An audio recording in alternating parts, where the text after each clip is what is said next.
Mic check, mic check, mic check. Yo, yo, yo. Okay, cool. Cool. So yeah, we're good. We're good. Sweet. All right, cool. So we can just hop right into it. Do you got the Pro Bowl roster in front of you too? I don't have the Pro Bowl roster. I can't access that either. Everything's Okay. locked for me. I can't even look Oh, at that's my weird. staff stuff. Okay. Well, I'll just call it out to you and we can talk about it. Yeah, I can pull up anybody that you mention on here anyways, so. Cool, cool. All right, we'll go ahead and start it. Hey, what's up, PML? It's your boy, Mally Rojo. Mally from Cali. I got Jack over here with me, the Ravens user. Him and myself were matched up in the NFC AFC Pro Bowl, and we decided to do a quick little look at the matchup. And what we're going to do is, instead of playing it, we decided, I thought it'd be interesting just because it's something different to see how these teams would match up if no user was involved, because I know a lot of the matchups would be heavily user involved on who wins. So I just wanted to see if we let the CPU go at it, who would win out of the NFC and the AFC. I know there's a lot of debate in the league, but first, before I jump too deep into it, I'll let you say hello to the people, Jack. Hey, what's going on, everybody? I'm glad I'm here helping out with this. Looking forward to seeing how the matchup plays out. Yeah. There's a lot of debate in the league about who's better, the NFC, the AFC, user wise and stuff. We're gonna take all that out of it this time. We're just gonna let these two teams, the best players as they lined up, and it's gonna be interesting because I don't know if you know. Maybe you could answer this, but I know in the previous Maddens that they would like auto, like kind of like in the preseason. You know how like in the preseason they'll auto sub your guys out.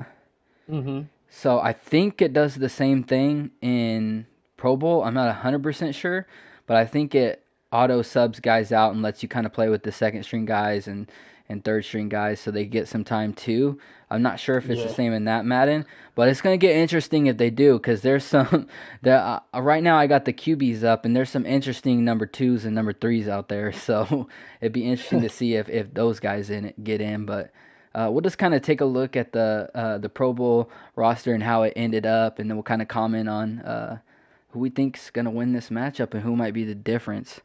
For the QB1 on NFC, we have Matt Stafford, and then for the AFC, we have Josh Allen. So right off the bat, huge advantage to the AFC if you ask me. Josh Allen's got Josh Allen's 90 overall. Matt Stafford's 84 overall, and then plus you got the abilities. As far as I know, I don't think Matt Stafford has any abilities in this game, right? Nope. Yeah, so I mean that's a huge mishmash right there already. To start, that might be the Yeah. difference. Yeah, they both got the arm power, the throw power. Allen's got 99. Everybody knows that. But Matt Stafford isn't slumping on that arm strength either. He's got 95. So fitting those tight windows in, they can both do it. I just think that the big issue is going to come from those abilities. Yeah, I wonder how much the abilities factor in like a CPU game. I'm not sure, but it'd be interesting to see who ends up the better quarterback. And what's so interesting to me is if they do sub in backups, we go to our QB2, and the QB2 for the NFC is 59 overall, Trace McSorley. So man, that might give us some trouble there. Luckily, the QB2 matchup over there on the AFC isn't too hot either. It's not 59 overall McSorley, but it is 73 overall Drew Lock. So Hmm. two underdogs right there, just stepping up and Yeah. getting the QB2. That could go either way, Yeah, honestly. It that all could. depends on who's defending because, I mean, neither one of them can throw an accurate pass consistently. So Yeah. Well, it I really will just say matters who he's throwing at. the number 2s and 3s on defense are a lot better than that. So there's no bums on the defensive side. It doesn't look like. Oof. So yeah, that'll be interesting to see if those guys do enter the game. Like if it'll just completely fall apart. Maybe they'll go full run game because there's a lot of solid running backs in there. Who knows? Who knows? Uh, Right. if they get all the way down to QB3, it's finally looking like a plus matchup for the NFC. Even though you got on the AFC side, you got Tua Tagovailoa who threw for nearly 6,000 yards with the user Bubba, but he's matched up against Tom Brady, 97 overall compared to a 77 overall. Tom Brady, of course, an X Factor quarterback. So finally, the NFC gets a nice matchup there. Tom Brady got QB3. Yeah, yeah. Oh, that's yeah, that's tough. I'm sorry, Tua. That's not your matchup right there. Hey, you're kind of hurting my feelings, man. I couldn't get him better than that. I'm sorry. I'm sorry. Hey, but we made it. We made it up there. Got to represent the Bucks up Right. there. So yeah, that's a plus. If it gets to number three, we finally got a plus matchup there, and Tom Brady should have the upper hand there. But Of course. we get to the running backs, and it looks like when you get to the 2 and 3, they equal out a little bit, but it definitely looks like a plus matchup again for the AFC. Uh, Although Antonio Gibson had a stellar season for the NFC, he did really well for Mike. Had a huge season, got superstar abilities. But he's matched up against the halfback one for the AFC, which is Derrick Henry, who is just an absolute savage X Factor. 97 overall compared to 87 overall, so a 10-point difference there. Yeah, Derrick Henry has more touchdowns rushing than most quarterbacks in the league have overall, at 36. So I I don't think that this is going to be a fair matchup no matter who you put on the other side of the ball, whether it be Aaron Jones, Gibson, C-Mac, anybody. I don't think anybody matches up with Derrick Henry at all. Yeah, especially if he gets activated, if the computer gets him activated, Ooh, ooh, that's trouble. Because I've seen it live with the user, and man, he just kills everybody, just throwing people around like children. mm-hmm. Yeah, it just takes out all the technique and strategy that you need because once he gets activated, just left stick forward. That's it. Gibson did get a nice ability. He does have the tank ability, so he can't be hit sticked. So at least that will help in the if they're trying to come out there and smack him, force a fumble. He'd probably Mm-hmm. break a lot of those tackles. But I mean, Derrick Henry's like the 10 times version of that. So Yeah, I mean he's got tank without having tank. I mean I know he has tank, but he's got tank like 99 break tackle and he's what 240, 250. I mean there's who else can hit stick him? I mean we need Ray Lewis on everybody to be able to do anything to Derrick Henry like that. for sure. So two running backs there that could definitely go off. In the two slot, you have Zeke Elliott for the NFC, 91 overall. I believe, is he an X Factor? I believe he is, and I think he has freight train as well. Let me double check for you real quick. Awesome, awesome. I'm pretty sure that he has freight train. He has freight train with reach for it and leapfrog. Yeah, so a little bit of a plus matchup there with the NFC. Although the number two slot for the AFC, no slack there. It's Austin Eckler, 87 overall. I just don't think he has any abilities. We know he's a solid back, good pass catcher, but he doesn't have the abilities to match up with Zeke. But who knows how it? I mean, I guess it all depends on how the defense matches up more than these guys based on their overall. Just matter how the defense goes. Yep. In the three slot, we got Alvin Kamara for the NFC, and we got Matt Breida for the AFC. That's a close one. Matt Breida's elite speed kind of gives him a +1, but I mean, Kamara's an X factor. If they utilize him the way that his X factor makes it, so he should with satellite and match up Nightmare and running back apprentice. I think Kamara has the upper hand here by a little bit. Yeah, for sure, for sure. So far, is between quarterbacks and halfbacks, is there anyone that you're surprised to not see make it in here? Um, well, obviously Aaron Rodgers did make it, but he's in the Super Bowl, so he can't Yeah, be put yeah. in. Um, but honestly, from the NFC, no, I think that works out. Maybe Trace McSorley is maybe a little bit too much of a jump. I instead of Trace McSorley, I'd probably put in. Actually, you know what? Looking at the stats, I think Trace McSorley is fine. I think Tom Brady and Trace should be switched instead of QB3 being Tom. I think McSorley should be three, Yeah, yeah. just from their stature alone. And then the AFC, I like Allen at number one. Tua, you said Tua was at number two. It's actually Drew Lock is number 2 and Tua is number 3. Oh, okay. Um, I guess those are fine for the quarterbacks. Allen at number one is the biggest staple, and then the other two they can flip either way. Tua should be number two, I think. He led the league in passing yards. Led the AFC in passing yards at least. He had a positive touchdown to interception ratio at 50 to 33. Drew Lock had 1,000 less yards and 11 less touchdowns and just as many picks as Tua. So I'm not sure why Drew Lock is QB2. Tua should be, but I like the pick. Just the order for both sides is rough. Yeah, I think at least on the NFC side, I can kind of speak to that. I was actually surprised Tom Brady made it because I mean, he was up there in yards. I think he was definitely top 3 in the NFC in yards. But I only broke even on touchdown interception ratio, and I threw 40 interceptions, so that was a big part of it. And I was surprised Yeah. because in like the yearly award QB rankings, Tom Brady was like number 7 for the NFC, so I was surprised that he actually got the QB3 for the Pro Bowl. That was interesting because Honestly, I had like Jameis Winston was ahead of him, and mm, so was Justin Fields. But I think I mean, he almost had 2,000 more yards than Jameis Winston, and then I don't know why they got ranked above him. It was about the same touchdown interception ratio, and Tom Brady had way more yards. So yeah, I'm looking here. You just missed the top three in passing yards by like 30. And that's Aaron oh, okay, Rodgers, which I'm not sure if these stats include playoffs. I don't think they do. yeah, I don't think so. So, yeah, you just came up short on 30. And honestly, like we said, if Aaron Rodgers was not in the Super Bowl, I think he would have pushed you down out of Yeah, the he would have been count. So, QB1 for sure. yep. I think I a don't think, shock for me is I would say Matt Breida is at HB3 for the AFC is kind of a shocker for me. I would have expected it to be like I was thinking someone like Nick Chubb because I just remember Nick Chubb being so dominant when I watched him. I don't know how they match up stat wise, but I just would have just based off of what I seen when I played Bubba and what I've seen from Chubb when I watched those games.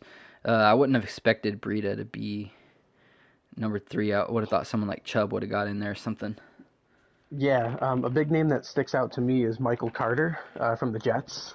Oh yeah, that as well. He Yeah, he beats Chubb in all stats, receiving touchdowns, rushing touchdowns, yards, and he has less attempts.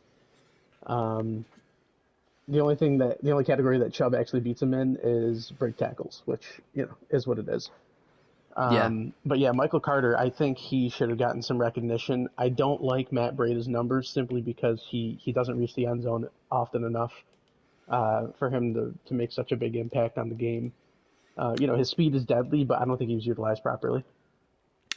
yeah.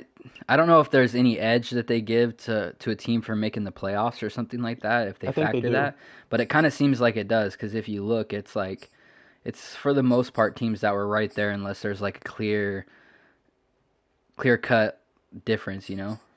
Yeah, now there are a couple snubs in here that playoff teams had people, and True, teams true. that didn't win 4 games ended up getting a Pro Bowler over the team that's in the playoffs. So I'm not sure what their calculations are here, but Michael Carter should for sure be on the AFC side. Yeah, that was one I didn't even think of that you brought up. That yeah, I remember he was going off, especially in the beginning of the season. I mean, he would have Hmm. had even a bigger season if I think he had to cut it back a little bit just to make sure he was under the usage. Yeah, I'm pretty sure he started as a normal as well, and he's superstar now. So he grew Yeah, shout out to A as a Rod player. for doing that with like an 86 speed back or something like that. Yeah, let me see. Let me see He if might he be ever 88. progressed. Yep, he's 88 now. But he definitely had to have gained at least one speed over the season, with becoming superstar and stuff. You would think, unless Madden was being evil. But I definitely think he deserved some recognition for that. And I think in the every team's best player article that was posted a couple nights ago, I'm pretty sure Michael Carter got the recognition for the offensive side for Jets. So he's getting it somewhere, just not in Madden, I guess. Yeah, exactly. At least he got the dev though. Um, Hmm. The next up we have, we'll just kind of glaze over these one because, I mean, fullback, there's no real, I don't even know what they go off of to select that.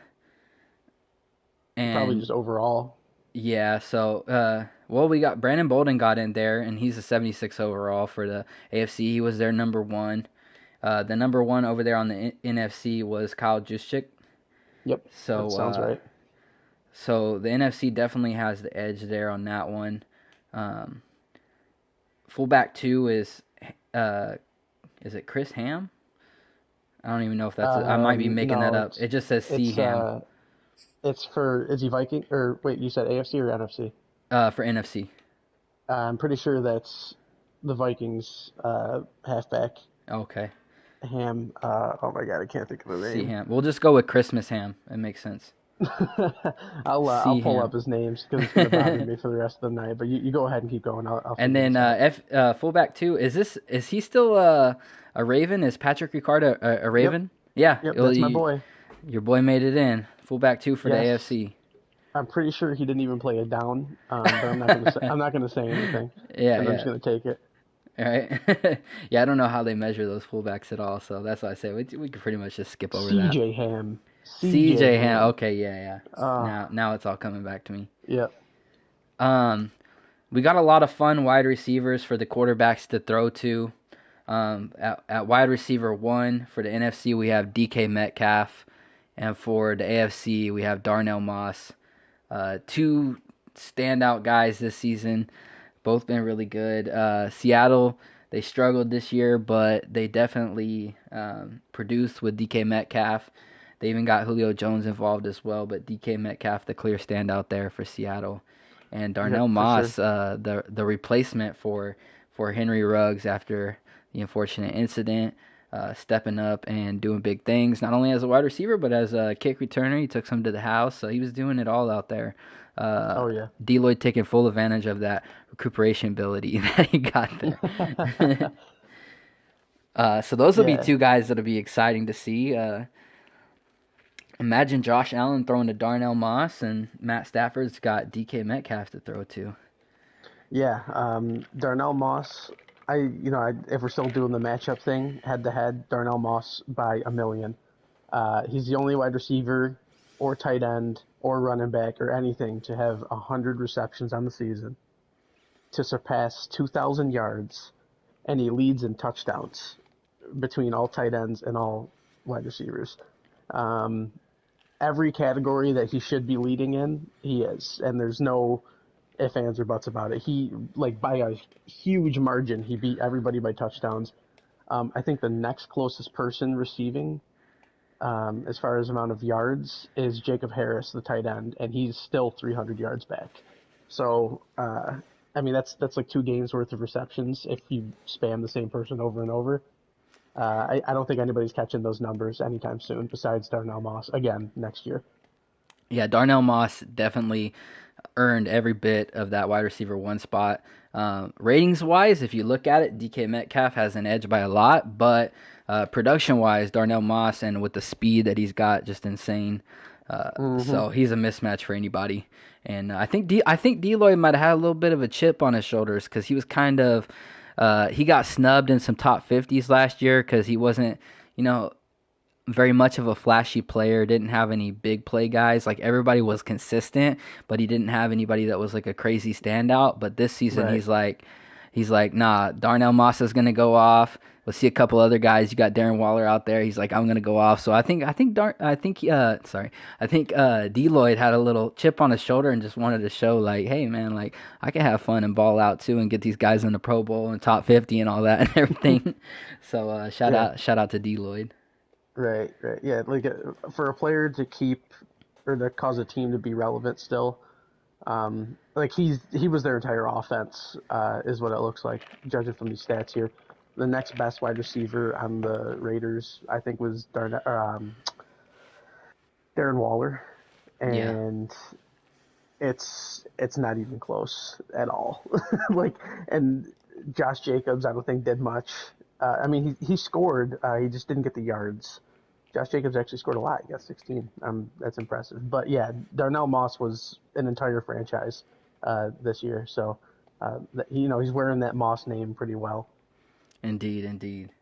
And with that, we'll jump over to wide receiver two, where we got uh, on the NFC side from the Giants, we got Darius Slayton, the wide receiver two, and on the AFC side, you got Christian Kirk, who was traded from the Cardinals and Goose team over to Cook and his Cook and his not Cardinals, sorry, Cook and his Texans, where There you go. Kirk became the number one and had a great season. Got superstar abilities, I believe, and Yep. balled out. And the Giants, they just, I mean, you'll see upcoming. They were just a pass first offense, and it earned a bunch of their wide receivers Pro Bowl in the Pro Bowl lineup, as you'll see in the upcoming. So I didn't expect that, but when I saw it, I was like, dang, we got a bunch of Giants guys over here on the wide receiving, and I realized that Saquon wasn't as much of a in his game plan as I thought, and he threw quite a bit. Yeah. I like these two picks. Actually, the Darius Slayton one, I think there's one guy that I would put above him in the NFC, but he's in the playoffs, so I'm not going to talk about that. For the AFC, though, I like this Christian Kirk pick. I just don't know how much of these stats he obtained in Houston. I'm going to assume a lot because Kyler Murray didn't have such a good season this year. I think it was a lot because I don't even think that Christian Kirk was like a primary target for the Cardinals, and I think that's why he dealt them Mm.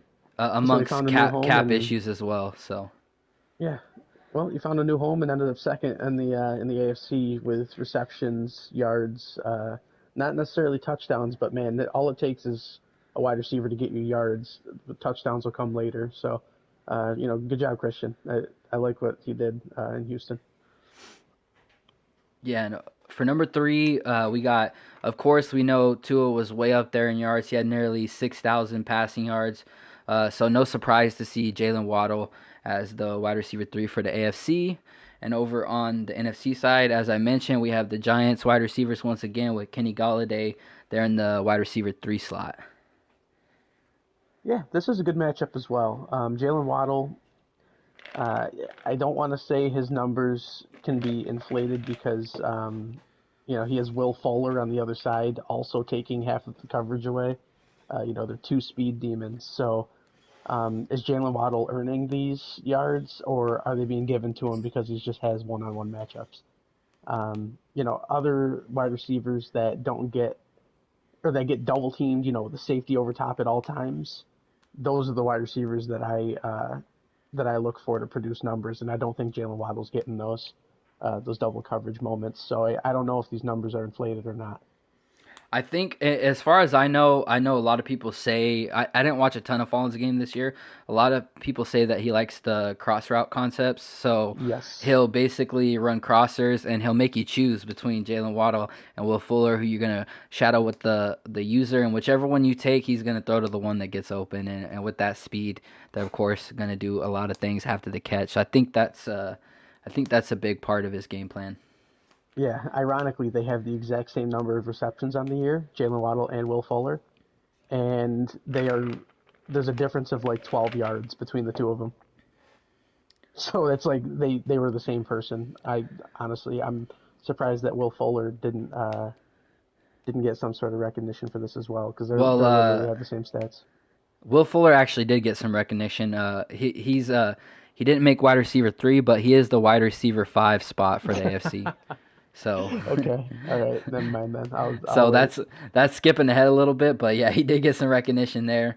And then going on to the wide receiver four, we once again have on the NFC side another Giants wide receiver with Kadarius Toney being the wide receiver four. So that's three Giants wide receivers on the NFC roster with Mm. Kadarius Toney getting in there. Yeah, that's I mean, Daniel Jones had a little Jameis Winston 30 for 30 season, except the numbers were a little inflated, probably 41-41, right? Is that what we're thinking? Let me go take a look real quick. 43 and 51. Okay. So, I mean, he's slaying the ball. I mean, like, it's going to happen. Your wide receivers are going to lead in yards if that's all you do. So, good job by the Giants for figuring out that they're able to pass. Hopefully that they can switch something up so they can have some actual success in winning some games Yeah, I think in this next year. I think hopefully if they figure out a way to get Barkley involved along with that passing game to where they're not throwing so many interceptions, I think they could show a great improvement in season two. Across from Kadarius Toney, uh, a mismatch for sure with a much better wide receiver, or not statistically, but stat wise as far as overall. But Stephon Diggs is the wide receiver for 98 overall for the Bills. That's actually pretty surprising to me. I think he should be higher up. He Yeah, should be how like did the number three, stats number look? two. I think he would have been higher. I think Bubba was trying to kind of pull back on Diggs at the end of the season, trying to keep him from being suspended. He still ended up getting suspended, but I think he was trying to get him there, and I think that was part of why he kind of fell off towards the end of the season. I think he would have been much higher. Um, how does he match up to say like Jalen Waddle or Christian Kirk stat wise? Um, he has 3 more yards than Jalen Waddle on the season and 1 less touchdown. So they might have just looked at that and said, 1 extra touchdown's worth more than 3 yards. That's what I'm thinking. Christian Kirk, though, um, has him beat by at least 100 yards. Doesn't have as many touchdowns. So, I mean, it could be ordered in any way. I just think Stephon Diggs, the impact that he has, and the success of the Buffalo Bills because of him being on the team, I think he should be higher up. Yeah, yeah, for sure. They made playoffs and he was a big part of it, so that makes Yep. sense. But hopefully he'll see some playing time if they switch up and bring some of those lower under guys in to get some time in the actual computer simulation. Over at the wide receiver 5 spot, we got a huge dip right here for the NFC with 68 overall Quez Watkins from the Eagles making the Mm, wide receiver 5 slot for the NFC. I know the Eagles had their struggles this year, but they did get Deshaun Watson. They did want to see what they could do with them. So even though I think he threw a bunch of picks and didn't have the touchdown interception ratio he wanted, he still did throw a bunch. And it looks like Quez Watkins was the guy for Eagles, and he's matched up against the aforementioned Will Fuller. mm. Okay. Quez Watkins, he's pretty far down the list. I think it's coming down to touchdowns. He has like 1 or 2 more touchdowns than everybody else that's ahead of him. I mean, Devontae Smith has more yards, and he's on the same team, but 1 less touchdown.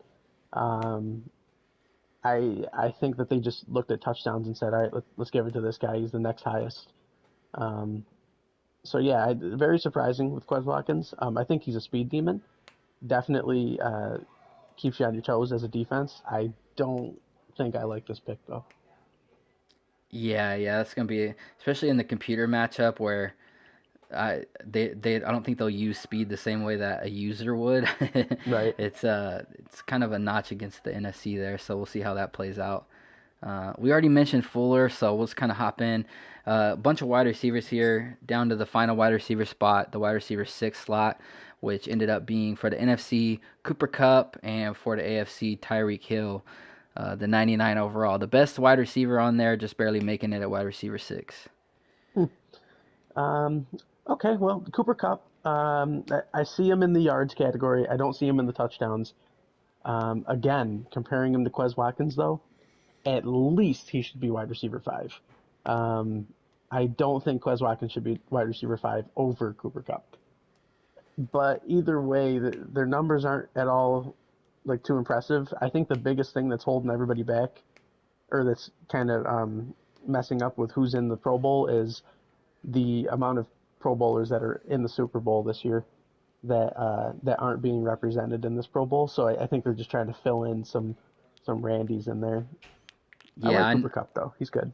yeah, I know from the NFC side, with just the Packers alone, you had 2 wide receivers right there that would have been Pro Bowl caliber with Marquez Valdez-Scantling and Devontae Adams. So Yep. there's 2 guys right there. AFC, I'm not as sure because I think I want to say that Mole has been more defense and more run heavy. So I don't know that he would have had wide receivers that slipped in there, but interesting to see Tyreek fall all the way down to the 6 slot. Yeah, he has Will Fuller beat on all stats. I mean, aside from receptions, but he has more yards. more touchdowns, um, more run after catch, a better catching average per game, better catching average per reception. Um, I think that they just hate the Chiefs so much that they were like, all right, we're done. We're going to put him down at 6. Yeah, yeah, that's odd that he ended up. I don't get why he would be behind Will Fuller, but it is what it is. I don't know. We need to test the guys that are doing this selection. JT, Mm-hmm. figure it out. Just kidding. Uh, we can Now we move got to on talk to to the. Mole. Yeah, yeah, Mo. Fix that programming, please. Just kidding. Uh, we got the tight ends. We got, of course, we mentioned Jacob Harris being all the way up there, the closest up there to Darnell Moss. So he gets the tight end one slot for the NFC. Super impressive year. I don't think anybody at the start of this season would have said that Jacob Harris would be the best tight end in the league, but he was by far, and it's not even close. The tight end one over there on the AFC side is Darren Waller for the Raiders, who also, like you said, the second guy behind Darnell Moss, pretty much the only other guy on that offense beside Darnell Moss that was doing something. Uh, so, Mm-hmm. so good to see. As a Raider fan, I love seeing the Raider guys in there. So shout out to D Lloyd getting those guys in there, Darren Waller and Darnell Moss. Even though Darnell Moss is a fictional Raider player, I'm still rooting for the Raiders.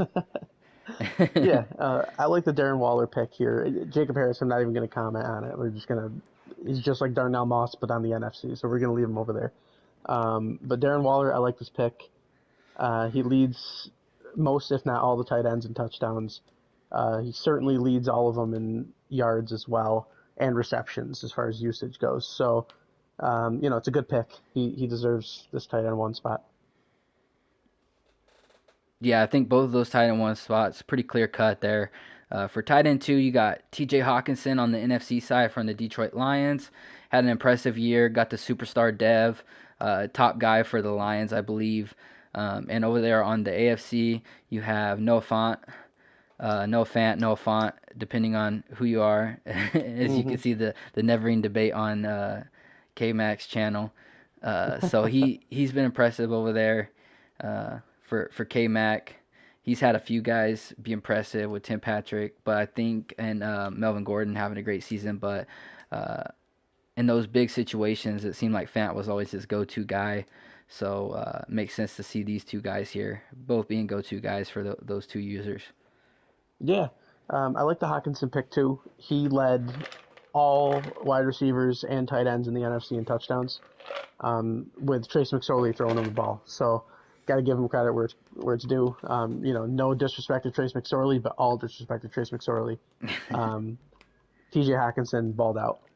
And you said Noah Fant. It's a close race. There's a couple tight ends that you could kind of mix and match in there, and you'd end up with the same result. But Noah Fant, that's fine. He's dealing with Drew Lock. Same thing as T.J. Hawkinson. Not as bad, but we'll give him the credit where it's due. Tight end too, that works. Yeah, for sure. Moving on to the third and final spot for the tight ends, you have on the AFC side Eric Ebron, who I believe was traded from the Steelers to I don't know what team. Yes, What team did he end up going Jaguars. to? Jaguars. Okay, yeah, so that makes sense because I know last year he had the Washington football team and he bought out with Gerald Everett, had him looking like a stud over there. So it makes sense that he would bring Aaron Ebron on and do the same thing with him because they're about on the same level there. And then over on the NFC side, you got Adam Troutman, who's been a go-to guy for the Saints. He was their standout guy with on that offense. With not much to Yeah, throw to outside of Michael Thomas, he relied on Troutman, and he's had a big year. So yeah. Troutman had a bunch of usage. I think he led the NFC in receptions. Um, so that usage is definitely there. 12 touchdowns, 1,500 yards. I mean, he's number 4 wide receiver slash tight end in the NFC. So um, you could even argue that he should be number 2. Or yeah, you should. He isn't number 2, right? Hawkinson is. yeah, Hawkins So is number two. yeah, you could almost argue that Troutman gets number 2, just because of how much of an impact he made for the Saints roster.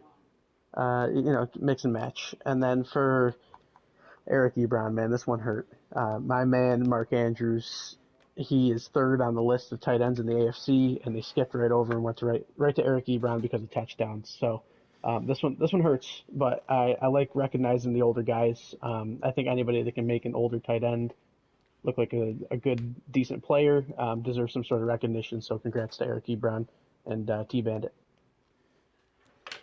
Yeah, shout out to those guys. For this next section, for the linemen, I don't think there's nothing too deep we can analyze there, so we'll just kind of go through it quickly because it's pretty Yeah, much overalls here. I mean, that looks right. to be the. I mean, you have a couple random ones like you got the left tackle too for the NFC is Leno Jr., who's only a 78 overall, and the second left guard is Cody Whitehair, which is only 80 overall, but the rest is pretty much all overalls. For the NFC, you got left tackle Smith at 91 overall. You got Stanley on the other side for the AFC at 93 overall. You got my guy Ali Marpet over there for the on the left guard for NFC, and you got Joe Thuney for the AFC. 90 overall for Marpet, 85 overall for Thuney, and you got Jason Kelsey, the center for the NFC. You got Linder for the AFC.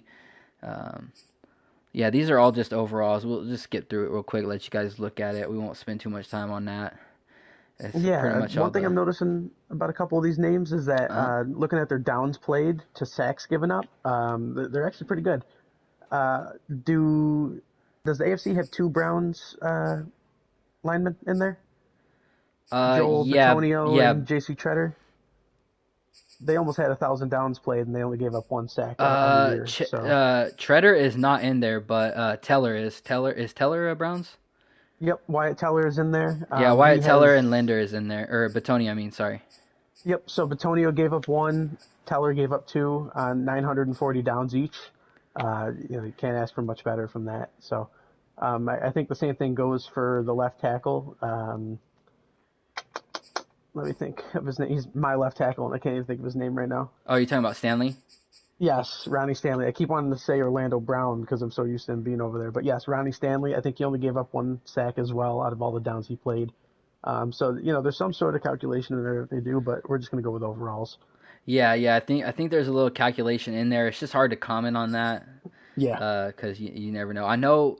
I think. I think for us, because I had a couple guys on there, it was pretty much that way. Those guys weren't giving up the sacks. It was the guys on the lower side that were giving up sacks, if any. So right. I think that has a lot to do with that. I had Wirfs and Marpet in there, and my center had a good season too, but he just was hurt, so he didn't get the snaps to get in there. I don't think. Mm. But yeah, we'll hop into the defensive side now. Over for the edge rushers on the left end, you got for the NFC you got Cam Jordan from the New Orleans Saints, and then on the AFC side you got Chris Jones from the Kansas City Chiefs.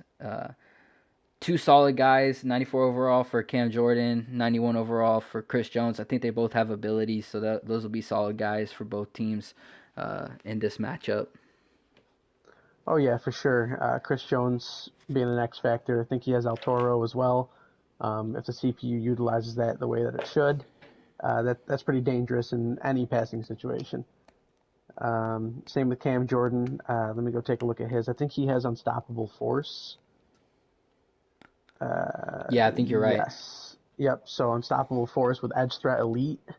That's a good combination to have too. That's almost a perfect combination actually for what you want in Yeah, your for edge sure. rushers. So Chris Jones was put in as an edge rusher here. Does he play Yeah, end? Let me that's what see. it says. It got some at left end. Oh yeah, he was moved to left end. Usually he's an interior defensive tackle. That's Yeah, that's why interesting. that's why I remember him being last year. I Yeah, don't know if the Chiefs have moved him around this season or not, I but think or they if that was did like a PML thing. because there is no right ends that are 6'6", 300 pounds that Yeah. I know of. So, but yeah, we'll keep him there. Good edge rush, but I think he's better in the interior. But whatever. And then at the number two slot, we got shout out to Deloy. We get another Raider in there with Mad Max Crosby, one of my favorite players in real life. getting in there for the AFC. 81 overall, so a little bit of a shock there, but it seems like he had a good season, did enough to get on the Pro Bowl roster. And across from him is on the NFC side, you got Brandon Graham from the Philadelphia Eagles over there. I don't know. I didn't watch much of these guys, so I don't have a ton to comment on, but obviously they had good seasons if they both made it here. Yeah, we'll look at the stats. The stats don't lie. Lots of tackles for loss for edge rushers. Do not run towards these guys' side on the outside because they will reach out and tackle you. Is what these stats look like. So it looks like that they were able to just shut down one edge, even get in there for a couple sacks. Nothing too crazy, but enough for them to get a spot on the list. So congrats to them guys. Yeah, I think tackles for loss definitely plays a huge part in the Pro Bowl because I noticed a lot of the guys that with linebackers and ends that are in there. I think a lot of them are high up there in the tackles for loss, so makes Yeah, sense that they would be up there.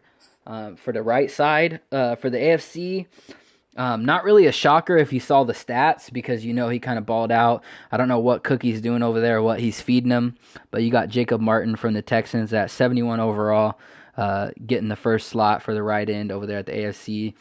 He feasted this year. He had a ton of sacks. Whatever Cookie's doing over there is working because those guys are getting in there and eating up the quarterback, even not having the best ratings. And he's yeah. matched up on the other side. Another guy who used to be an interior lineman who's now on the edge. You got Grady Jarrett over at the other side for the NFC, 89 overall. Makes sense. He's a stud. I think he has. I don't know if he has this season, but I think he had inside stuff last season. So He does inside stuff in El Toro. yeah, solid abilities there. So uh, no doubt he'd make it there. That makes sense. Yep, the tackles for loss are there. He actually has more tackles for loss and one less sack than Brandon Graham. So, mix and match them. Either one of them could be number one, either one of them could be number two. And then with, let's see, what I can't even remember his name for the AFC. What was his This name? is Jacob Martin for the Jacob Texans. Martin. Yeah. Uh, he's got some impressive numbers. I think he beats out all of the NFC nominations just by himself. He's got 21 tackles for loss, 10 sacks on the year. Not something that you expect from a normal development, 72 overall. Just average player, but he wanted to play, and look at what it's earned him. So Yeah. That's why when I saw those stats, I was like, Cookie, man, you got to give me the formula because I'm struggling to get 5 sacks over here with Shaq Barrett, and you're over here with 71 overall Jacob Martin just feasting. So I need the formula, man. yeah, for sure. Moving on to the second slot for the ends on the right side, you got I don't know his first name. You got Hendrickson, I think from the Lions, or Trey, no, I think it's Trey Hendrickson. it's not from the Lions because that's AFC. He would be Saints, right? Oh No, wait, you're saying he's AFC? yeah, AFC, maybe Bengals? No, yep, Question from the mark. Bengals. Trey Hendrickson. Yep. Okay, yeah. So Trey Henderson, he's the right end too. Obviously, I barely got his name. I barely got his team. I don't know much about him, but apparently he had an impressive season. And he's on the other side with the NFC. He's matched up with Leonard Williams, another guy who used to kind of be like an interior guy. I think now he's on the end. Leonard Williams, I believe the Yeah. Jets. Well, If he's no, still playing for the Jets, he used no, to he's play on for the the Jets. Giants now. Okay. Yes. Yep. He was in a big trade last season, and he didn't do too well on the Jets, and then he showed up on the Giants and just started killing it. Second in the NFC with 10.5 sacks this year, only behind Zadarius Smith, who was in the Super Bowl. 16 tackles for loss. You like to see that from your edge rushers. Tackles for loss are pretty big, especially in PML where long downs are tough to obtain with the stingy defenses that are in the league. Um, and then Trey Hendrickson, 9.5 sacks, 16 tackles for loss on the edge. He's just one of those low key guys that is finally getting the recognition that he deserves. So congrats to those guys as well. Yeah, for sure. Shout out to them.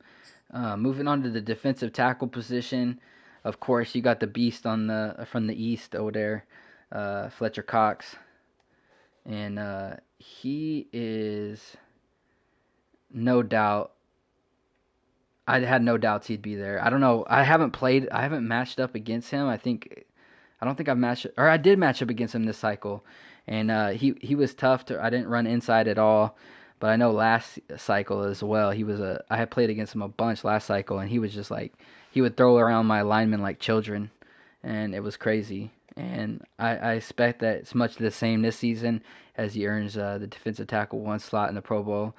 And matching up on the other side for the AFC is Ed Oliver with the Bills. Young guy, not quite as developed over there as Cox, but for his age, he's got plenty of growth to go. He's 83, and he's already showing up as we can see, getting the DT1 spot there for the AFC. Yeah, at Oliver for the pick, I like it. There's a couple guys that I would definitely put up above him. And maybe he's a defensive tackle two spot for Ed Oliver. Obviously, number one should go to DeForest Buckner, but he's not on the way to the Super Bowl. So, but DeForest Buckner led the league in tackles for loss and sacks. So now that's an interior lineman that I would be afraid to run against. Yes, Um, he's another one that will throw people around like children. yep. Yeah, Fletcher Cox, he doesn't even have the abilities to, that inhibit a run play from occurring, yet he still does what he does. And I'm not sure why. I'm not sure what kind of stats or like abilities, not even abilities, what his attributes are that allow him to do that. But he sheds blocks like he has inside stuff, yet he does not have inside stuff. And he's the only one that I've seen do it. What So are I his don't know. abilities this cycle? Is it still El Toro and something else? Under pressure and El Toro with Fearmonger X Factor. Okay, okay. Yeah, I remember it was something like that. I know what that El Toro. He freaking killed me last cycle. Yeah. Um, but moving on to the number two spot, we got your guy, or no, not your guy. Sorry. Damn, that hurt. I saw Pierce and I thought Ravens, but I must be wrong. Who's Pierce for the NFC play for? Let me see. That's Michael Pierce. He's on the Vikings now. He is a former Ravens Okay, that's player. what I was thinking. That's what I was thinking. Not sure if he is just a PML trade that happened before I was around, or if he is normally on the Vikings. But yes, he is on the Vikings currently. Gotcha, gotcha. So he made that DT2 spot. The second spot for the AFC over there is Nandi, the young guy from the Kansas City Chiefs, I believe. Yep. Uh, so two guys I don't know. Again, I don't know a lot about. I didn't match up against either of these teams this season, so don't know a lot about those guys. But apparently they had impressive seasons. How are the stats looking for those guys? Michael Pierce has blown every defensive lineman out of the water in tackles for loss in the NFC. Only one that's ahead of him is DeForest Buckner, if you're talking entire NFL. So that's saying something. 22 tackles for loss, only 5.5 sacks, but that penetration in the line just it makes a huge difference. And he actually brought down the tackles needed to do that. Only person that led him in tackles for loss in the NFC was Devin White, which Devin White's Devin White. He's going to do that. So Michael Pierce, he earned that right for sure. Now this was my pick for defensive tackle number one, since we're not able to put DeForest Buckner in there, but Nandi or Nay Derek from the Chiefs, we're going to call him that. Um, 14 tackles for loss, 7 sacks, more than both in both stats than Ed Oliver. So this was my defensive tackle one pick for the AFC, but I'm not sure. Maybe playoff contention made a difference here. Possibly, although the Chiefs did make the playoffs, so I don't know. That's a Deeper weird though, one. right? So, yeah, I think so. I think so. I think the Bills make it Well, to the the Bills second were round? seeded higher. Yeah, that too. So that could kind of factor in on those close ones. I'm guessing. I don't really know, but it seems like he would be up there at the one Yeah. spot. But they fell where they did, and he's the number two. Hopefully, get some playtime in the simulation we're gonna be doing. Mm-hmm. Um, Moving on to the third spot for the defensive tackles, you have Neville Gallimore from the Dallas Cowboys. Young guy, not a dude I had really heard of before looking at this for PML. He's only a 75 overall, but seems like he had a good season. Might have to have you look at the stats there. Another one wasn't really aware of. And then we got another Raider hitting there with Solomon Thomas, who they acquired in a trade in the offseason. Deloyd really stepping up this season and getting those defensive guys into shape with Mad Max Crosby already up there for the ends, and now Solomon Thomas joining him in DT3 spot for the AFC. Yeah. So going back to our boy in the NFC, you said it was Neville Gallimore. Yeah. So he is the second defensive tackle behind Fletcher Cox. So it goes Fletcher Cox, one Packers player by the name of Kenny Clark, and then Neville Gallimore as far as tackles for loss and sacks go. So he had a great season as far as numbers go.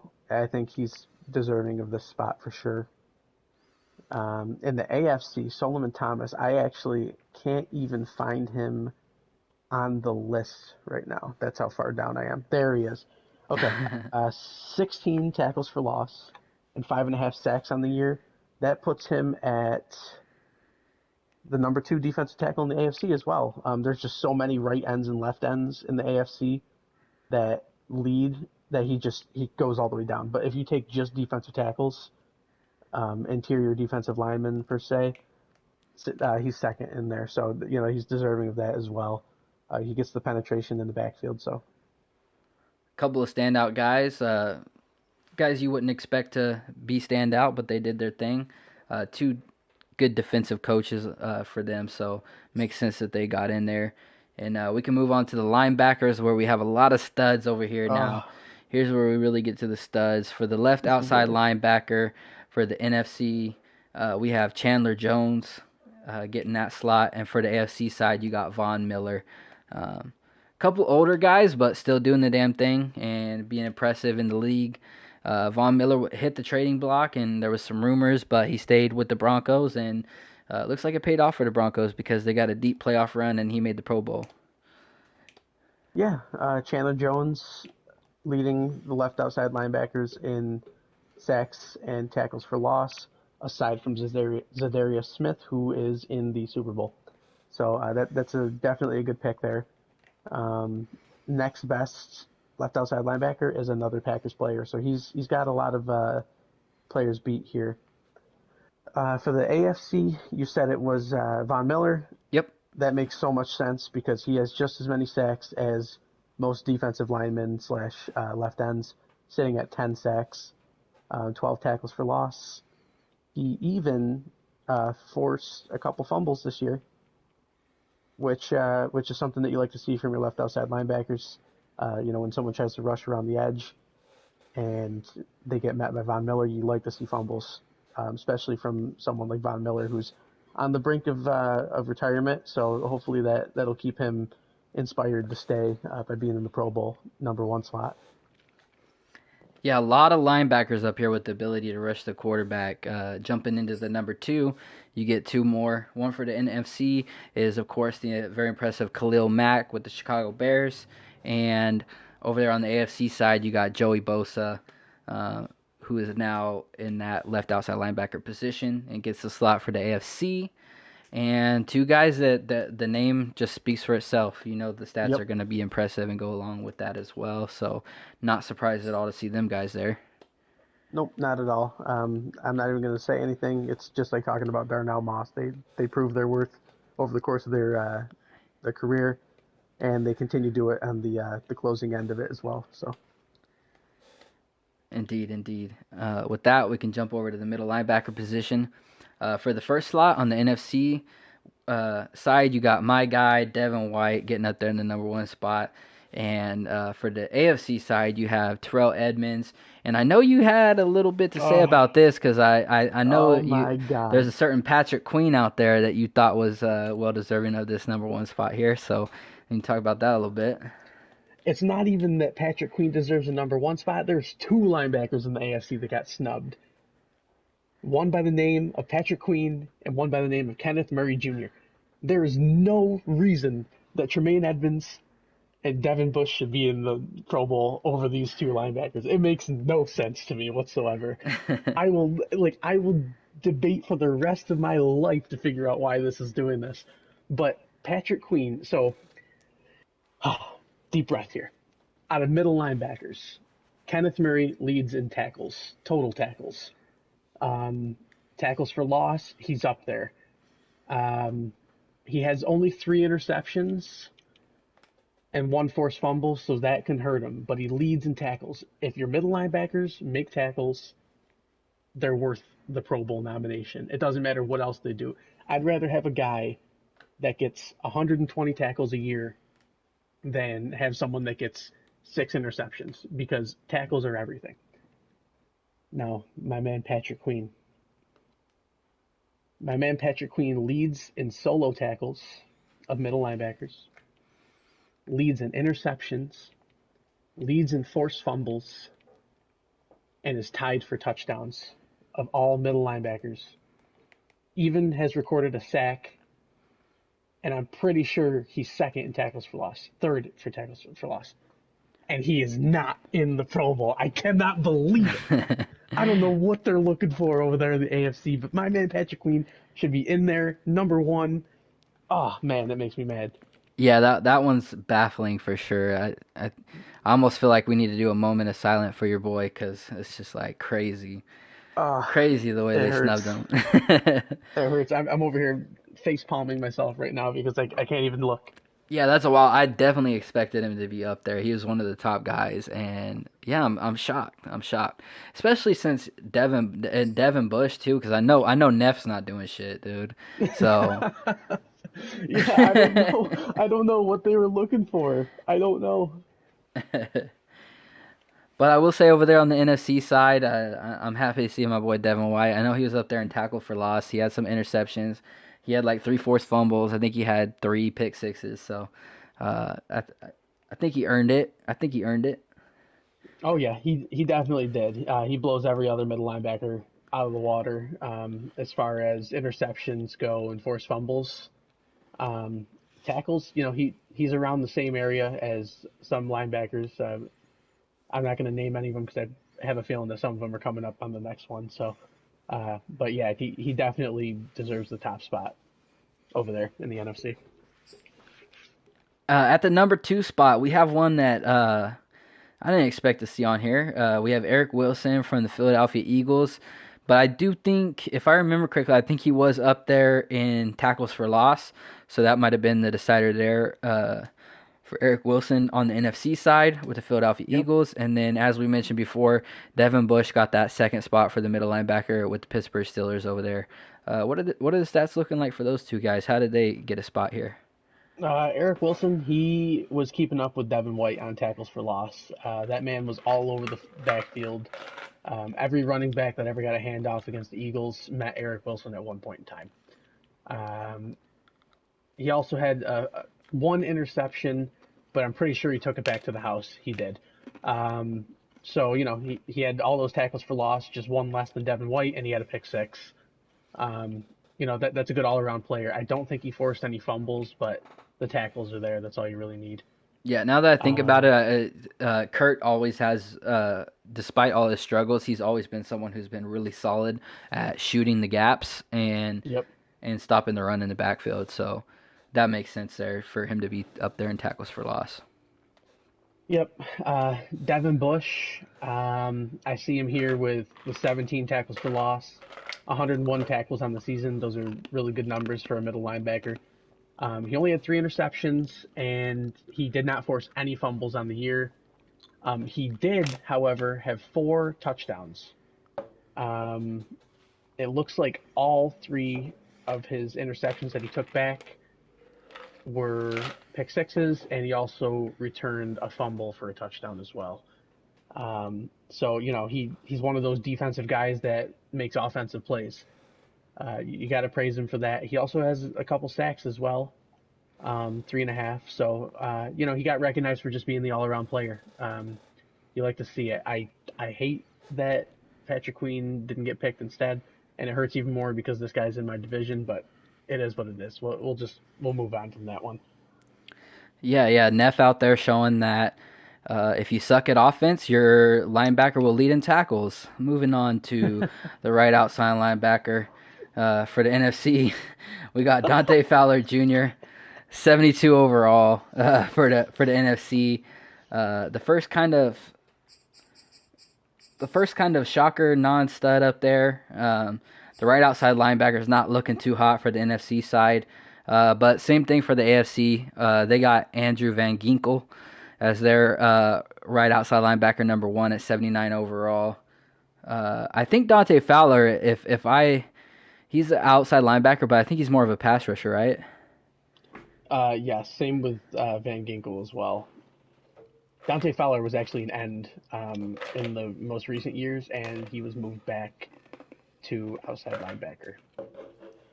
A lot of ends like that. Like I think Joey Bosa was moved back to outside linebacker um, instead of defensive end. T.J. Watt used to be an end, and now he's an outside linebacker. So you're seeing this in a lot of guys that are known to be pass rushers. I think more defenses are converting to 3-4. Yeah, yeah, I'm for not sure sure. why, but it is what it is. Now Dante Fowler, I'm unsure why he. I mean he's the second outside linebacker in sacks.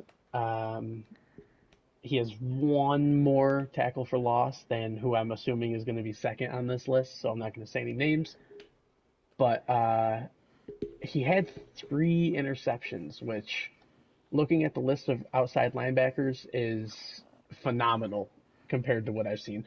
Um, so it looks like he even housed one. Yes, he housed 3 actually. That'll do it. So That's probably the yeah, kicker right there. yep. So he's another one of those defensive, offensive scorers, I guess. Now you said that it's an even matchup with Andrew Van Ginkel being on the AFC side, but I'm gonna have to debate with you on this one. I think Andrew Van Ginkel blows it right out of the water. The only person, let me just put it this way: the only person that is ahead of Van Ginkel in sacks is DeForest Buckner, and he beats the other competition by at least 2, and then it gets even worse from there. That's wild. See, I hit up the wrong person. I shouldn't have hit up Cookie. I should have hit up what is that? Fallen and the Dolphins, Yep, because yep, Andrew Van Ginkel does not have good stats. Does he? yeah. 79 overall. He's a 79 overall. He's 86 speed. He's fast. He's a Okay. fast outside linebacker. He has 5 picks under his belt, including one for a touchdown. He forces fumbles.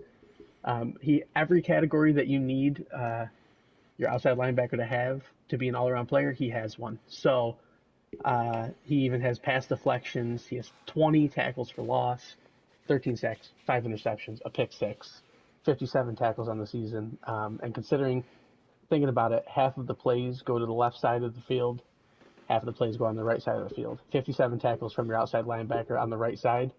Um, that's pretty good. If you double that, that's 104. So, um, middle linebackers they see all the action because they play both sides. Sometimes no LB doesn't get to see those tackles as often, and so their numbers are deflated. But he has the numbers compared to every other outside linebacker. He just kills them all. Well, shout out to Fallen for doing big things with Andrew Van Ginkel. That's another name that I would not have expected to be up there as like the top number 2 in sacks and 5 picks and all this. So shout out to Fallen. Andrew Van Ginkel is not a name I expected to be talking about. No, no. The number 2 slot you got for the NFC, you got Robert Quinn, 76 overall, and for the AFC you have Zach Cunningham at 79 overall. Um, Couple of guys that I don't remember. I don't think I faced up against either of them. But what are they looking like stat wise? Because I don't have much to say. So I'll start with Zach Cunningham. Well deserved. He's got 23 tackles for loss, which is more than Van Ginkel has. Only 10 sacks on the season, no interceptions whatsoever.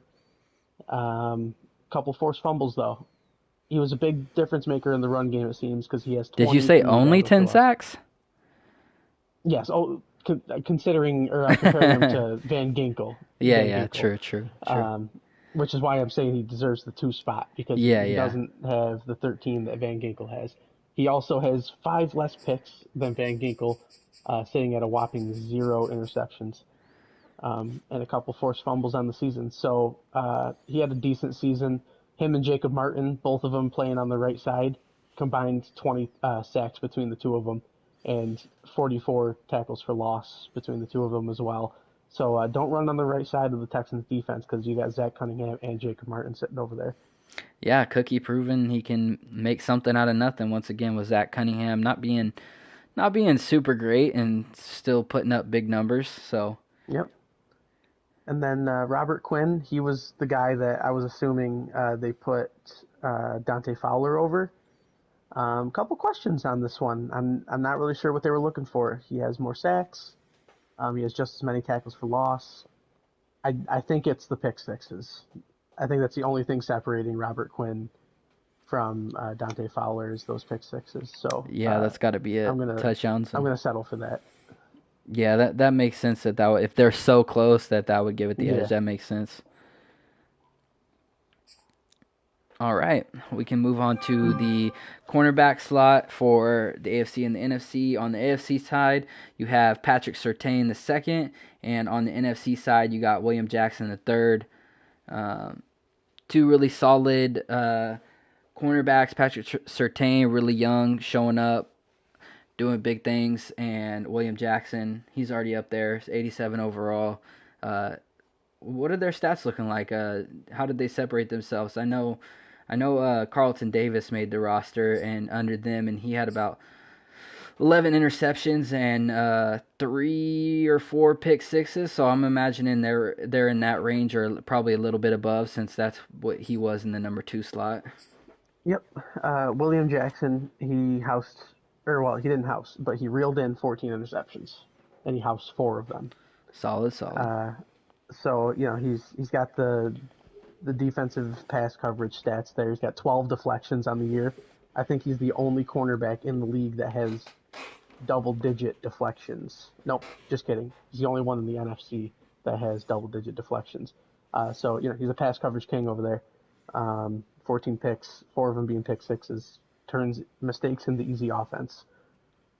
For the AFC, Patrick Surtain, he's tied with, I'm assuming he's second on the list, so he's tied with 11 picks, 7 deflections, and he only has 1 touchdown, but he has forced a couple fumbles. Not only that, but if you have a cornerback that can or reel in 11 interceptions while also obtaining 3 sacks on the season as a cornerback, defensive back, and that's impressive to me. So I think that's what gave him the edge over whoever's second in the AFC was those 3 sacks.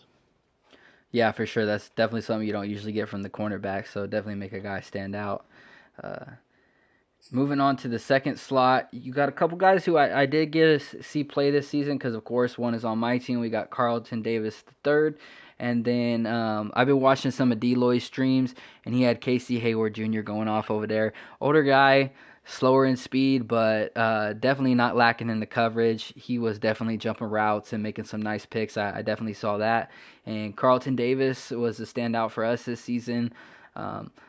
He had a pretty good amount of pick sixes, decent amount of interceptions, and I think I think about the only time he had a really bad game was when the one time that he got a dev story and I didn't get shit done. So that's why he's still the star dev, and we fucked that up. But otherwise, he had a great season.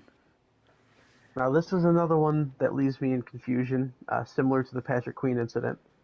Um, for Carlton Davis, he had a great season, but there's one cornerback that had an even better season in all stats, aside from tackles, um, and it doesn't make sense to me. He has more picks. He has 2 sacks on the season, which Carlton Davis has 0, and he also has just as many interception returns for a touchdown as Carlton Davis did. and that goes by the name of Kendall Fuller. He's probably on the list. He's probably just under Carlton Davis. He is just under Um, Carlton Davis, but we will have no yep. Carlton Davis slander on this. We're actually editing out your voice as we speak. No, just kidding. It's just one of those things where I think the sheer amount of tackles that Carlton Davis has obtained, which he is second on the list of DBs um, in the NFC. So Carlton Davis was always where the ball was at all times. So we'll give him credit for that and enjoy his second place spot.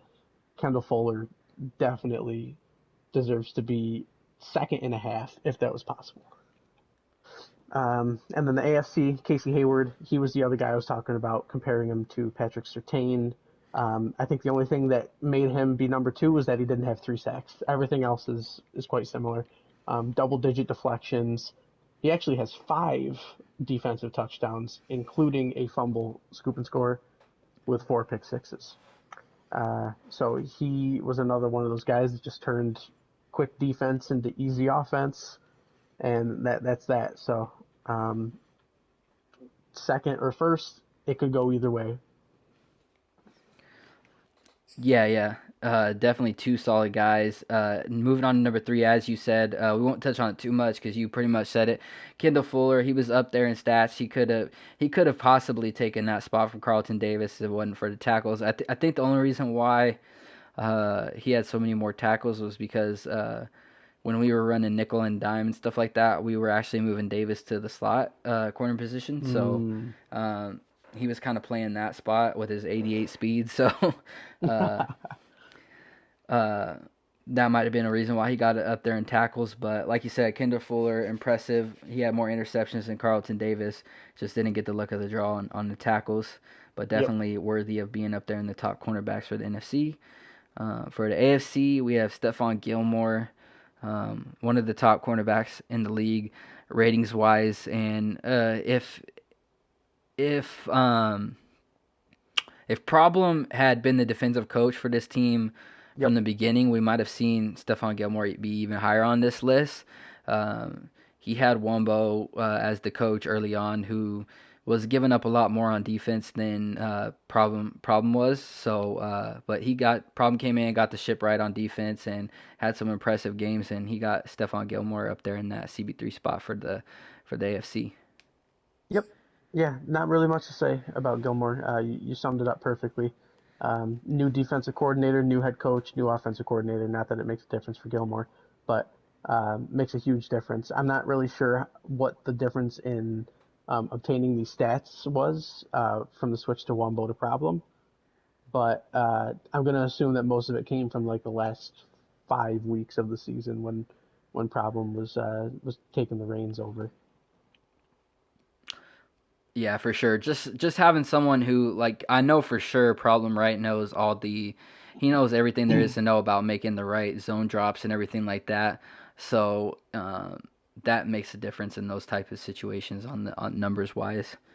Yep. Um, and for the four slot in the final cornerback position on the NFC side, we have Isaiah Johnson, and then we have on the AFC side Shaquille Griffin, who I know was formerly of the Seahawks. I think is he maybe a Jaguar this season?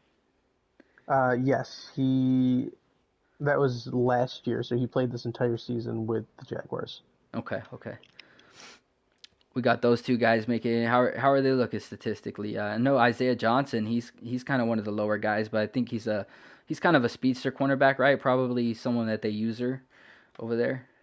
73 Yeah, overall. let me take a look here.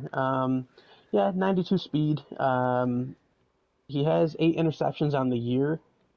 Uh, 4 defensive touchdowns out of the cornerbacks.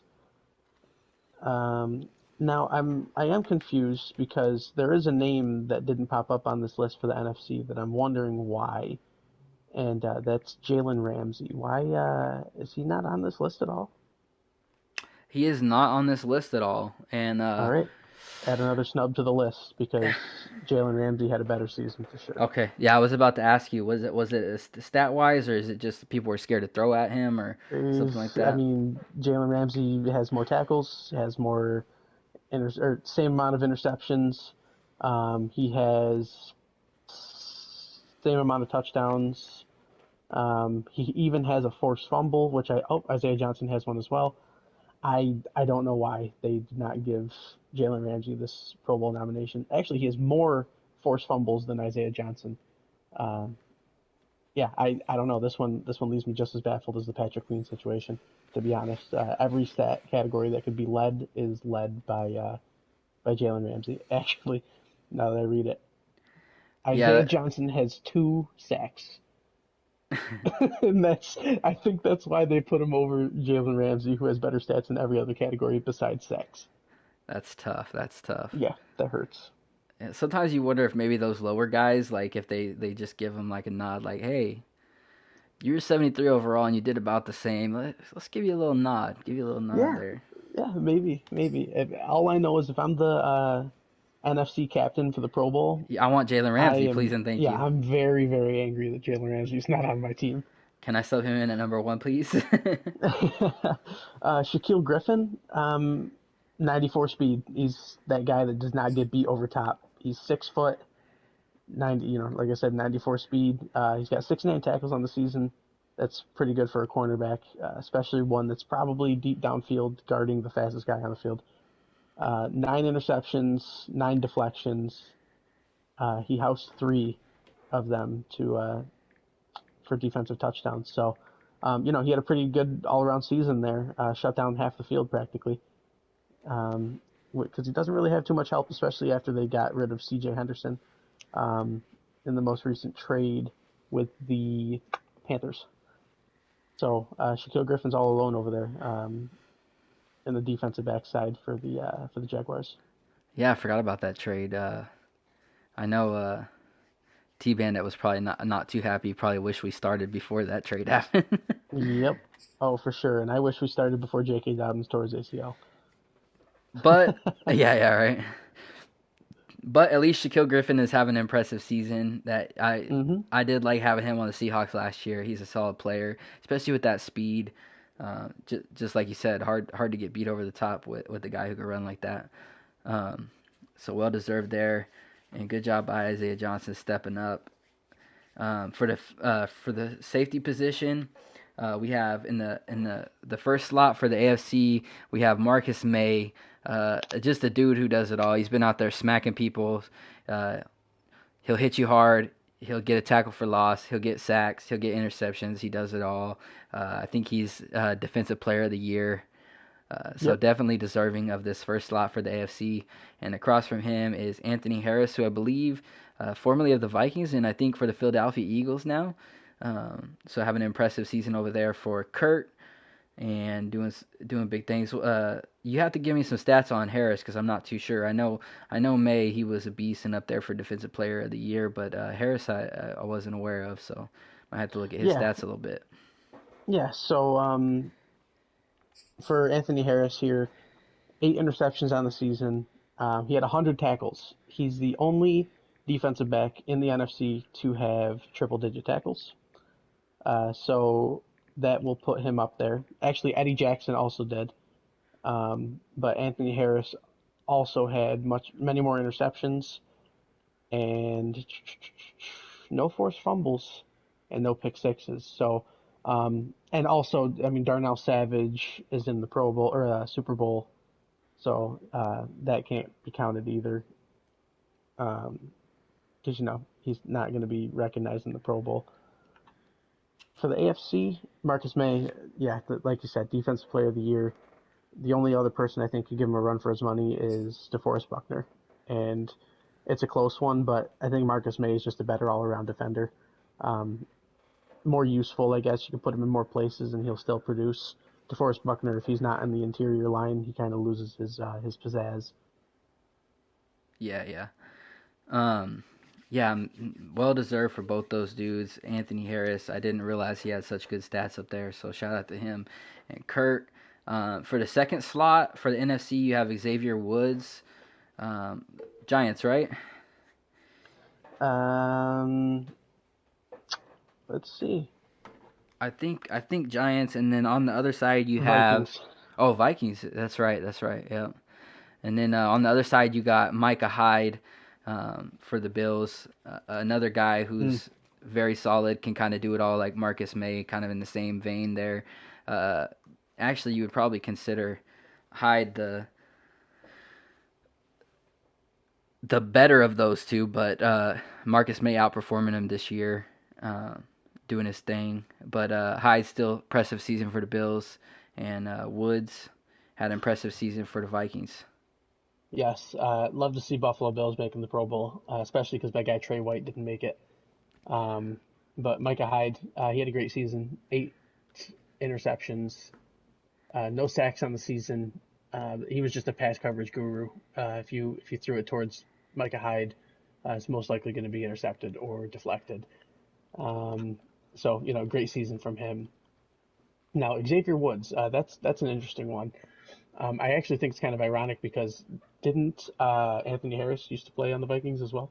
Yeah, yeah, it's like the two guys. Yeah, so a former Viking and then a current Viking both making it. Xavier Woods, 7 interceptions, no sacks on the season. Um, 3 forced fumbles, that's pretty good, and a defensive touchdown as well to be put on his stat line. He's not doing too bad. They have a decent safety group over there uh, in Minnesota with Xavier Woods and Harrison Smith opposite side. 89 speed as a free safety. That's pretty decent as well. That's what you look for in one of your guys that's playing really far back in the plays. Um, yeah. Aside from Eddie Jack, how many free safety slots are there? It's just those two. That's it right there. So Eddie Jackson didn't make it. He did not make it. Is that Snub. another That's snub? another. Yep, that's another snub that I'm going to put in there. Eddie Jackson was all over the field. He doesn't have the interceptions that Harris or Woods have, but he has the tackles, plenty of tackles actually. Um, he's like I said, Anthony Harris was the only defensive back to have triple-digit tackles. Eddie Jackson was actually the one that had more than him that I found later. So I think Eddie Jackson should be in the second slot at least, um, just because of what he did for the Bears this year. Yeah, looks like a little bit of another snub, but still pretty solid from Woods with the interceptions, and he had a Yeah. good year. Can't front on that too much. Just a couple guys, just you wish there was a couple extra slots so they could slide in there. Oh yeah. But luckily, everybody look out for it. We have the top 50 coming, so some of those players, we're going to get a lot more of those guys getting some recognition coming up. I think Neff is working on something for that for the top 50. So look out for that. Some of these guys that were just right there on the cusp that didn't quite make it, they're going to get some attention and some shout outs. So that'll be good to see. Maybe some of those guys that got snubbed here, we'll see in there. Hmm. Um, you mentioned the Bills getting a guy in there. They got another one there with the strong safety position. They got Jordan Poyer. He made it there for the one slot for the AFC. And over there on the NFC side, we got a 71 overall, I believe. CJ Moore. I want to say he's the safety for the Lions. So he made it in. He wasn't on my radar too much, but I do know that Hype Mike likes to use her that safety sometimes. So um, he definitely could bait you into some bad throws and do things. So even though he's like a lower 71 overall rating, not really surprised to see him there if he's a Detroit Lion and Hype Mike is using him. And Poyer, I mean, he just pretty much speaks for himself. He could do it all. So Yep. CJ Moore, 91 speed, a great user player, especially if he's running your sub linebacker area or slot corner. 10 interceptions on the season, which that means he's definitely being used by Hype Mike. Uh, Two of those he housed for defensive touchdowns as well. So he had that defensive usage. I'm pretty sure he led his team in interceptions as well. So one of those diamond in the rough type players that you just don't expect to come out, and once you give him the chance, he'll show through. was he up there on like anything like tackles for losses or anything like that? Because I know it's not common for that for the safeties, but I know that kind of one of Hype Mike's signature things is he always brings the safeties like way up, and Yeah, he'll shoot gas with the safeties. So yeah, tackles for loss. I mean, he's not even top 50 oh, on okay. in the NFC. No sacks. Just That he was has just a a thought I lot of had with interceptions. the way that he uses them sometimes. So Yeah, I I mean thought he's maybe he's third in the league or in the NFC in interceptions. So I think that's where he shined was that. And Jordan Poyer, love to see it. Another guy with 10 interceptions. He has more tackles for loss than C.J. Moore too, at 7, which he's a strong safety. He's usually your last defense on a run play, um, besides the free safety. So you kind of don't want your strong safety to lead in tackles for your team because that means that you get a Marcus May situation where you give up a lot of yards, and that's why Marcus May has so many tackles, and same for Devin Bush as well. We went over that earlier. Um, anyways, love to see Jordan Poyer doing that. He gets snubbed every year in real life. I'm glad that he's finally getting some recognition in PML. yeah, for sure. Moving to that second and final spot for the strong safeties, you got Jabril Peppers from the Giants for the NFC, and Jonathan Abram from the Raiders for the AFC. Love to see another Raider in there. I know Deloid's out there smacking dudes with Abram with his high hit power, and I'm sure he caused a good bit of fumbles and got some picks as well with that speed. So he's a guy that you just love to have out there, especially in a Madden as a Madden player with the hit power and the combination of that and speed. He could be like the next. He could be like what Caden Stearns was for Cookie a couple cycles ago when he was just like murdering everybody, and then also got the speed to get picks as well. So and Jabril Peppers, another solid dude for the Giants. I'm not sure what his numbers was when we played. We played the Giants. We got ahead early there, so didn't take too much away from that game. But obviously had a impressive season with getting the second slot there for the NFC. Yeah, Jonathan Abram, 5 interceptions on the season. He recorded a sack as well. So he's trying to show his inner Jamal Adams there. Uh, he he forced 6 fumbles on the season. That's pretty incredible for a strong safety. Let's see what his hit power is. I don't really know it off the top of my head, but I'm pretty sure 88. And it's only 88 right now because he's pretty sad after the season that they had this year. Was So that is that Peppers that you're talking nope, about? Jonathan Oh, Abram. Abram. Oh, Abram. Okay. Yeah, yeah, Yep. yeah. So he would be Abram. 91 on a normal basis, but he's pretty sad right now from the looks of things. So Yeah, yeah. uh, he he's not hitting as hard as he would like to. He's having a Bobby Wagner moment. Um, so yeah, he had a solid year as a strong safety in the AFC. There's a couple guys that I would put ahead of him. Maybe a couple like 6 or 7 guys I would put ahead of him. But there's just so many that I can't even bring myself to put some thoughts together on why I think so. But um, yeah, we'll just leave it at that. For the NFC, you said it was Jabril Peppers. Now this I Yeah. can see. He's got 10 interceptions on the year, 8 tackles for loss, uh, 3 forced fumbles, and the returned touchdown as well. So, he's one of those guys that he's in the backfield. He's on the deep passes, getting interceptions. He's kind of everywhere. He did everything that he needed uh, to be successful, and especially when you're the Giants and having 51 interceptions from your quarterback, you're going to be on defense a lot, and he definitely made sure that all of his time wasn't wasted on defense by getting his numbers up. So, congrats for him. Yeah, There is he's one snub. Oh, go what's ahead. that? No, go ahead. No, go ahead. What's the snub?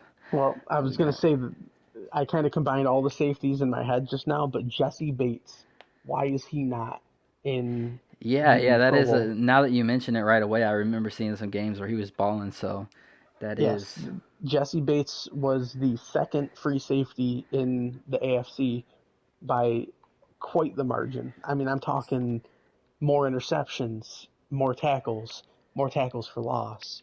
more deflections. I think the only thing he didn't do was force a fumble, and you don't get that from your free safety too often. I'm not sure why Jesse Bates didn't get anything, but hopefully he gets some recognition in the top 50, like you mentioned earlier. Yeah, yeah, for sure. Because as soon as you mentioned that, I was thinking, yeah, like how did he not get it? Because he was balling. Because I was watching K Max series and he was doing good, man. Yep.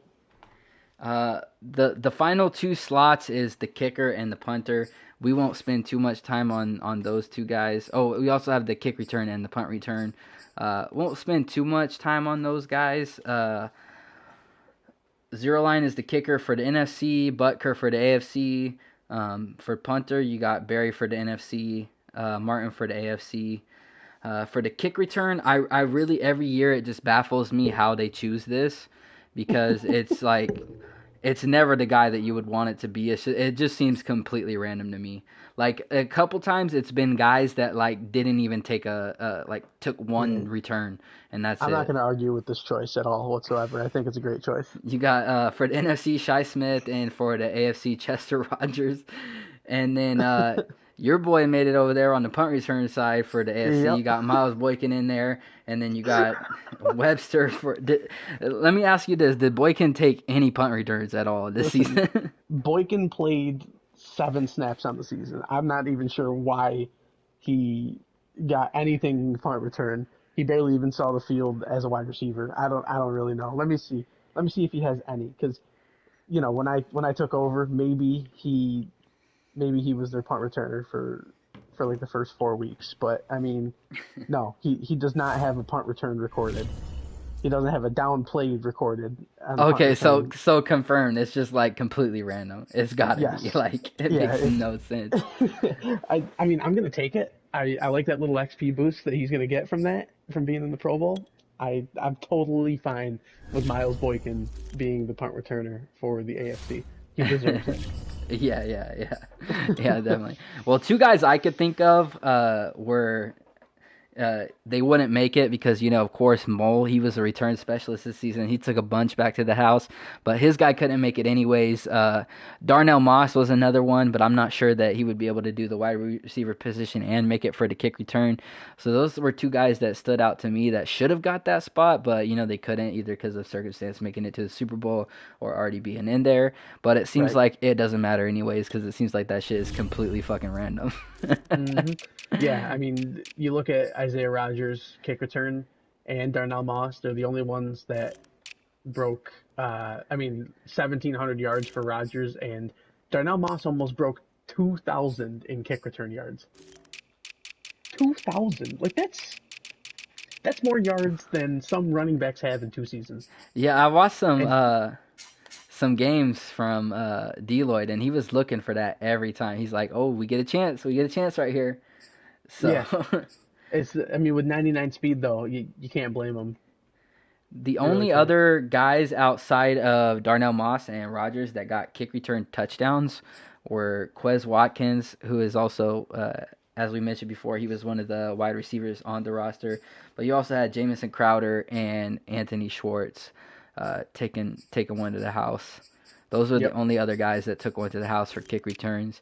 Um, on punt returns, let's see if anybody. So you had, of course, Isaiah Rogers doing one on the punt as well, and then you had Greg Ward Jr. from the Philadelphia Eagles house one, Cameron Batson from Tennessee Titans house one, and KJ Hamler uh, for the Denver Broncos house one. So It's kind of um, crazy because in the NFC, only two players had one kick return and one punt return, and they're both on the Eagles.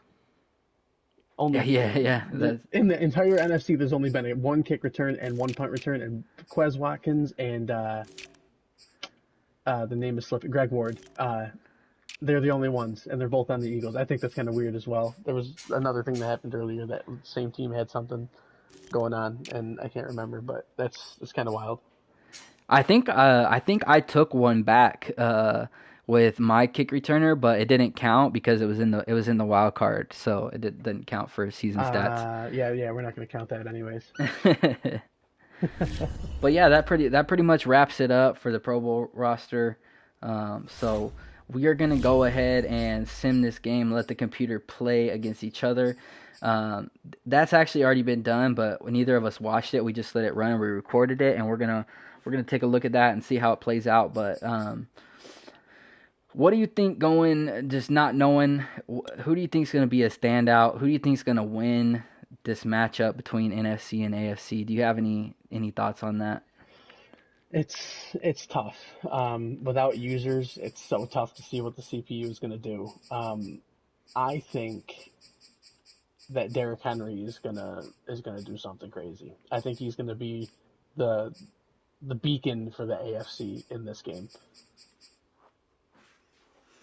Yeah, I could see that. And then also, to me, depending on how they play, like if they sub guys in and how they do that, if we get Trace McSorley in there, like that could be bad for the NFC. Like Yeah, 59 overall with the computer, like that could be bad for us. yeah, So especially with the pass rushers that we have coming in on the AFC. I mean, we do have the Texans guy. I can't remember his name, man. Jacob Martin. yeah, We have yeah. him coming in, so I think Trace will be all right. Because by the time Trace is in, I think Jacob Martin's going to be in as well. So I think just the overall, uh, I guess the overall of each team as the game progresses is just going to get lower and lower until Tyreek comes in Yeah, it'll be interesting at because I wide think receiver I six. think AFC has the edge offensively, but I think NFC has the edge defensively. So it'll be interesting to see because you Yeah. just had those guys on the defense from like Cook's team that weren't that great, that overperformed because he knows how to set up his defense and get them in there and get sacks. Whereas NFC, it was more like ratings balance from the guys that impressed on the defensive side. Mm-hmm. Besides a couple. Like Dante Fowler, he's not too great, but the right outside linebacker for either side wasn't super strong, at least ratings wise, not statistically. I know Van Ginkel balled out, but ratings wise. So yeah, I think it's just gonna depend. I think the AFC might win it because I think they have the ability to win it if they're with Josh Allen and Derrick Henry and Darnell Moss and Christian Kirk and Jalen Waddle, all that speed. You got Stephon Diggs coming in at one point probably, and just like Derrick Henry and Josh Allen alone are like crazy. Matt Stafford doesn't have any abilities. He's gonna be going up against Allen early. Um, we do have DK Metcalf, but then we got like all three Giants wide receivers, so we're kind of lacking there. Mm-hmm. Because I mean, Kenny Galladay's solid ratings wise, but Quez Watkins is in there. That's a lower one that we have. That's 68 overall. Tony's a good speed guy, but he's only 75 overall. Darius Slayton, 83 overall. Um, Mm-hmm. you guys just got speed everywhere as far as offense goes. Um, I mean, we got some speedy guys as well, but I just think our defense is going to have to lock up on the NFC side for us to win this game. They're going to have to shut down Josh Allen. They're going to have to shut down Derrick Henry, which seems like a pretty tall task. Oh yeah. I mean, either way, if I had to pick one of the two teams to coach for, I think I would pick AFC. No bias whatsoever because I'm in the AFC, but I would pick the AFC just because of the weapons that they have and the depth that they have, especially offensively. I think the weirdest pick on offense was Matt Breida being the running back 3 or 2, Yeah, he's the and number three. everybody else, yeah, everybody else makes sense to a certain extent, except for the ordering of them. But either way, they're never going to be without a quarterback. Yeah, if Because Drew Lock is decent. No, he's not Trace McSorley. Come on. if it was a user game, you could legit like just set up the roster to where you got Josh Allen throwing to 98 Tyreek. overall Stephon Diggs, 99 overall Tyreek Hill, 88 overall Will Fuller with like 95 speed, Oh, Darnell Moss with 97 speed, Jalen Waddle with 97 speed. yeah, that's. You better hope that Shaquille Griffin is playing all 4 cornerback slots because if not, you're in trouble. With the CPU, the CPU subs might work in our favor because They actually have Darnell Moss, Christian Kirk, and Jalen Waddle above Stephon Diggs, Will Fuller, and Tyreek Hill. So Yeah. it depends on how those rotate out. But if our lesser guys rotate in, it's gonna be rough because we're gonna have like Trace McSorley throwing to Kadarius Toney and Quez Watkins. Oof, against against the defensive backs for the AFC. It's Yeah, not going to be good. yeah, it's gonna be I tough. think if AFC had better linebackers in there, better interior linebackers, I think I would call it a one and done, like game over. But I think there's too many snubs on defense for the AFC to keep this as from being close. I think it's going to be a close one. Yeah, for I sure. haven't even seen the score yet or anything about it, but I think it's going to be a close one. It can go either way. It all depends on the substitutions, like you said. Yeah, I did the stream and I recorded it while I stepped away and did other stuff and I shut it down. I tried not to look at the score. I got a little glimpse, but I just like tried to ignore it as best as I can and pretend like I didn't even know anything about the game. I didn't see stats or anything like that, so um, looking into it, it's gonna be a complete shock to me what the stats are and who does what and all that. So it'd be interesting to see. So I'm gonna go ahead. We'll end this stream. We're gonna get a highlight video up there for you guys on the computer simmed Pro Bowl game between the NFC and the AFC. See how that plays out. See who wins when there's no coach involved. Take the coach out. Just let team versus team play against each other. See what happens, and then we'll see where we're at. Catch y'all later. Peace. See you. See ya.